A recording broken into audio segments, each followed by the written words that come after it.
दोस्तों, चलिए शुरू करते हैं आज का आप लोगों का यूपीएससी से रिलेटेड इम्पॉर्टेंट मैपिंग, है ना। आप लोग देख ही रहे होंगे कि स्टेट ऑफ हॉर्मोज कितना इम्पोर्टेंट है प्रेजेंट टाइम में मैपिंग को लेकर, है ना। तो चलिए स्टेट ऑफ हॉर्मोज को जल्दी से कवर करेंगे, है ना। देखो, इसकी जियोग्राफी और लोकेशन की अगर हम लोग बात करें तो आप लोगों को चलिए एक मैप के माध्यम से समझाते हैं। एक मिनट। चलिए एक मैप के माध्यम से आप लोगों को समझाते हैं। देखो, ऊपर क्या है, नॉर्थ में क्या है, ईरान आप लोग को दिख रहा होगा। साउथ में क्या दिख रहा होगा, ओमान दिख रहा होगा, यूएई दिख रहा होगा और सऊदी अरबिया दिख रहा होगा, है ना। और उसके बाद इसके वेस्ट में आप लोग को क्या दिखेगा, कतर दिखेगा, ठीक है। उसके बाद अगर गल्फ ऑफ हॉर्मूज जो है, स्टेट ऑफ हॉर्मूज जो है, वो किसको जोड़ने का काम करती है। अगर देखो यूपीएससी 2026 में प्रीलिम से मुझे तो ये बहुत ज़्यादा इंपॉर्टेंट लगता है कि ये क्वेश्चन पूछा जाएगा आप लोगों से, है ना। तो दो किसको कनेक्ट करने का काम करती है, ये बात हमेशा याद रखना। पर्शियन गल्फ और ओमान को, गल्फ ऑफ ओमान को और पर्शियन गल्फ को, दो स्टेट को जोड़ने का काम करती है। बाकी अगर आप लोग आइलैंड की बात करो तो ये देखो, एक मतलब यहाँ पर आप लोग एक छोटा सा देश देखेंगे जिसका नाम है कुवैत, है ना। तो कुवैत से ये बहुत बड़ा है आइलैंड, लेकिन ये आइलैंड है, ठीक। वो कुवैत एक देश है और ये आइलैंड है, ठीक है। तो आप लोगों को ये आइलैंड क्वास्म आइलैंड दिख रहा होगा, क्वास्म, है ना, जो कि सबसे ज़्यादा इम्पॉर्टेंट आइलैंड है ईरान का, ठीक है। उसके बाद ये हॉर्मूज भी आप लोगों को दिखेगा, है ना। और उसके बाद ये एक और आइलैंड है, ठीक है। तो ये आप लोगों को इम्पॉर्टेंट आइलैंड ईरान के दिख रहे होंगे। अब हम लोग मैप के माध्यम से समझ चुके हैं। एक बार ये आप लोग फिर से मैप की आइलैंड जो है और देश जो आसपास के हैं और जो पर्शियन गल्फ और ओमान गल्फ ऑफ ओमान है, ये भी देख लो, ठीक है। क्योंकि लास्ट में आप लोगों के लिए क्वेश्चन है और मैपिंग आप लोगों से हम करवाएंगे, ठीक है। तो आप लोग याद रखना, पूरा एकदम दिमाग में बसा लो, जल्दी से स्कैन कर लो इसको, ठीक है। चलिए अब हम लोग आगे बढ़ते हैं। पहले पढ़ लें, फिर क्वेश्चन जल्दी से सॉल्व करेंगे, ठीक है। तो ये इसके पर्शियन गल्फ किसको कनेक्ट करता है, तो पर्शियन गल्फ को करता है वेस्ट से, है ना। और गल्फ ऑफ ओमान यानी कि अरेबियन सी को ईस्ट से कनेक्ट करता है, ठीक है। बॉर्डरिंग नेशन की अगर हम लोग बात करें तो नॉर्थ में मैंने आप लोग को ईरान पढ़ाया, साउथ में ओमान पढ़ाया और यूएई पढ़ाया, है ना। और उसके बाद डायमेंशंस की बात करें, अगर इसकी स्टेट ऑफ हॉर्मोज की डायमेंशंस की बात करें तो ये ओनली 21 माइल्स यानी कि 33 किलोमीटर वाइड है ना। और उसके बाद एक नैरो पॉइंट है, ठीक। और इसके की आइलैंड कौन कौन से हैं, ठीक है। तो की आइलैंड में क्वास्म आइलैंड ईरान का, हॉर्मूज और लराक आइलैंड, ये तीनों आइलैंड आप लोग एज इट इज़ याद रखोगे। क्वेश्चन में ऐसे करके पूछा जा सकता है, क्वास्म, हॉर्मूज और लराक, ये तीनों क्या है, ठीक है। तो आप लोगों को वो बताना होगा, ठीक है। कंट्रोल्ड बाई कौन, ईरान, है ना। उसके बाद अबू मूसा, है ना, और द टम्स, ये भी डिस्प्यूटेड बिटवीन ईरान और यूएई, ये भी आइलैंड है लेकिन ये डिस्प्यूटेड है किसमें, ईरान और यूएई में प्रेजेंट टाइम में, ठीक है।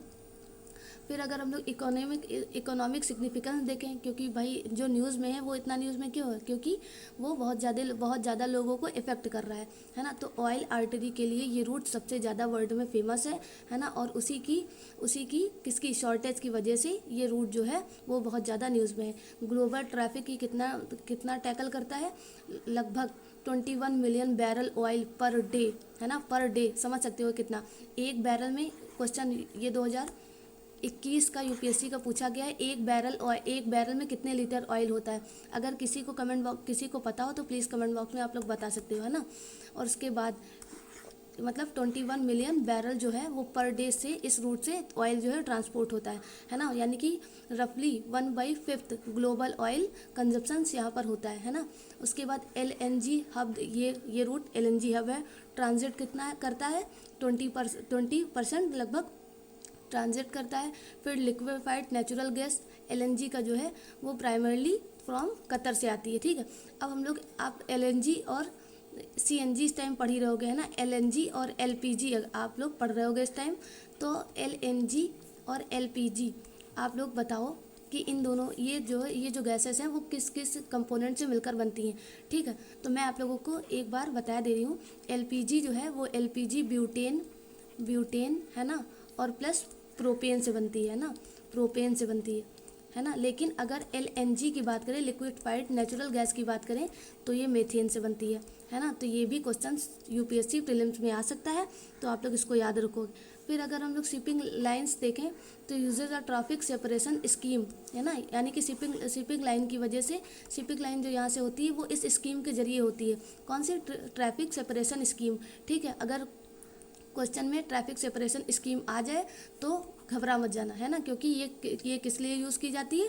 शिपिंग लाइन के लिए यूज़ की जाती है यहाँ पर, है ना। यहाँ पर ओनली 2 माइल्स वाइड है जो प्रिवेंट करती है, ठीक है। उसके बाद वल्नरेबिलिटी की बात करें तो it is a choke point, ये चोक पॉइंट है, ठीक, ग्लोबल एनर्जी का, ठीक है। उसके बाद अगर हम लोग इम्पोर्टेंट ऑफ इंडिया के पर्सपेक्टिव से देखें, क्योंकि इस टाइम अफेक्टेड इंडिया भी है इस सब रूट की बंद हो जाने के कारण, तो डिपेंडेंसी है भाई इंडिया की, है ना। डिपेंडेंसी कितनी? लगभग 60% और से 50% तक LNG के लिए डिपेंडेंसी है इंडिया की, और क्रूड ऑयल के लिए डिपेंडेंसी है इंडिया की। किस पर?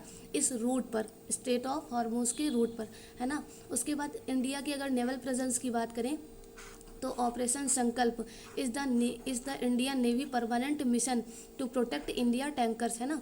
ऑपरेशन संकल्प के तहत से इंडियन नेवी, है ना, इंडियन नेवी क्या कर रही है? वहाँ के जो टैंकर्स हैं उसको हर टाइम प्रोटेक्ट किया करती है। उसके बाद स्ट्रेटेजिक बाईपास की अगर हम लोग बात करें तो इंडियाज इन्वेस्टमेंट किसमें? चाबहार पोर्ट, जो कि ईरान में, इसको लेकर भी क्वेश्चन पूछा जा चुका है ना। क्योंकि चाबहार पोर्ट क्या करता है? It is vital because it lies outside the straight, allowing किसमें? सेफर रूट किससे? अफगानिस्तान और सेंट्रल एशिया। मतलब चाबहार पोर्ट से लोग सेंट्रल एशिया में और अफगानिस्तान में आराम से ट्रांसपोर्ट करते हैं, क्योंकि पाकिस्तान हम लोगों को जाने के लिए सेफ रूट नहीं है पाकिस्तान के जरिए, है ना। फिर इंटरनेशनल लॉ और सिक्योरिटी क्या बोलती? UNCLOS under the United Nation conservation on the law of the sea, क्या? Ship have the right transit, है ना, ट्रांजिट पासेस, जो शिप है उनके लिए सबसे सही रूट माना जाता है अनक्लॉज के तहत, ठीक है, जो कि सी रूट के लिए सबसे अच्छी इंपॉर्टेंट बॉडी है वर्ल्ड में, ठीक। कॉन्फ्लिक्ट जोन इसमें क्या है? टैंकर वॉर हुआ करती है, जो कि अभी भी हो रही, Iran versus US, Israel, UK, इन सब में आए दिन टैंकर वॉर हुआ करती है। बाईपास पाइपलाइन अगर हम लोग देखें तो ओनली हबसद फुजारा पाइपलाइन UAE की है, ठीक है। उसके बाद पेट्रोल लाइन जो है वो सऊदी अरब की है, ठीक। तो ये सब लाइन है। उसके बाद अगर हम लोग UPSC पॉइंटर्स के लिए देखें तो डायरेक्शंस याद रखना। सॉइल यहाँ पर कौन पाई जाती है? तो रेड ऑकरी पाई जाती है, यानी कि आयरन इसमें प्रेजेंट होता है, इसलिए इसको रेड सॉइल बोलते हैं। क्लाइमेट यहाँ पर कौन सा है? एक्सट्रीमली हॉट है, ह्यूमिड है ना, और critical for subsea data cables connecting Europe and Asia, ठीक है। तो अब आप लोगों का टेस्ट शुरू हो गया। क्वेश्चन नंबर 1, ये कंट्री बताइए, मतलब स्ट्रेट ऑफ हॉर्मोज के नॉर्थ में कौन सी कंट्री है ये बताइए, ठीक है। उसके बाद क्वेश्चन नंबर 2, ये छोटा सा आइलैंड जो कि ईरान का है, ये इसका नाम क्या है? ये आप लोग बता सकते हो, ठीक है। उसके बाद आप लोगों को स्ट्रेट ऑफ हॉर्मोज के ईस्ट और वेस्ट से, वेस्ट मतलब ईस्ट और वेस्ट से कौन से दो रास्ते हैं जो आपस में इसको जोड़ने, कनेक्ट करने का काम करते हैं, ठीक है। तो ये आप लोग बता सकते हो। ये इतने क्वेश्चन आप लोगों के लिए कमेंट बॉक्स में देने के लिए हैं, तो ये आप लोग अटेम्प्ट करोगे for your improving mind memory, है ना। चलिए अब हम लोग आप लोगों के लिए 1-2 क्वेश्चन है, देख लीजिए। आंसर मैं छुपाना भूल गई हूँ, इसलिए आप लोग आंसर सामने ही देख सकते हैं। क्वेश्चन क्या है? The straight of Hormoz is situated between which of the following, किसमें? अब देखो जो दो रूट मैंने आप लोगों से पूछा था वो कौन से हैं? पर्शियन गल्फ और ओमान, इन दोनों के बीच में है Strait of Hormuz. Question number दूसरा क्या है? With reference the Strait Hormuz consider the following statement, है ना। तो पहला क्या है? It connects the Persian Gulf with the Gulf of Oman, Arabian Sea, बिल्कुल सही है इसका आंसर, है ना ये। उसके बाद it lies between Iran to the north and Oman, है ना, UAE to the south, it is extremely located within the territorial waters Iran. तो ये भाई नहीं गलत है, ये भाई गलत है ना, नहीं ये भी सही है। तो ये दोनों, no, statement 1 is correct, 2 is wrong, है ना, नहीं 2 इज़ सही पर तीसरा गलत है। ये दोनों सही है ना, ये दोनों एक ही हैं, सॉरी ये दोनों एक ही स्टेटमेंट है, तो ये दोनों सही हो जाते हैं। आप लोगों को इसमें दिख ही रहा होगा। चलिए ये questions, it is extremely located with the territorial of water of Iran, statement 3 है ये, एक तो नंबरिंग मैं करना भूल जाती हूँ जल्दी से इसलिए, तो ये 3 इज़ रॉन्ग और 1 एंड 2 सही हो जाता है। ठीक है, तो आप लोगों की ये यूपीएससी की मैपिंग सीरीज़ है। ठीक है, अगर आप लोगों को इस मैपिंग के जरिए स्टेट ऑफ हॉर्मोस पूरा आप लोगों को माइंड में क्लियर हो गया हो तो चैनल को सब्सक्राइब कर लेना। ठीक है, और बाकी यूपीएससी से रिलेटेड आप लोगों को बहुत ज़्यादा इंपॉर्टेंट चीज़ें इस चैनल में प्रोवाइड कराई जाएंगी आने वाले समय में। ठीक है, और जितने लोग देख रहे हो वो वीडियो को लाइक भी करोगे और मेरे साथ जुड़ोगे। ठीक है, have a nice day, bye bye.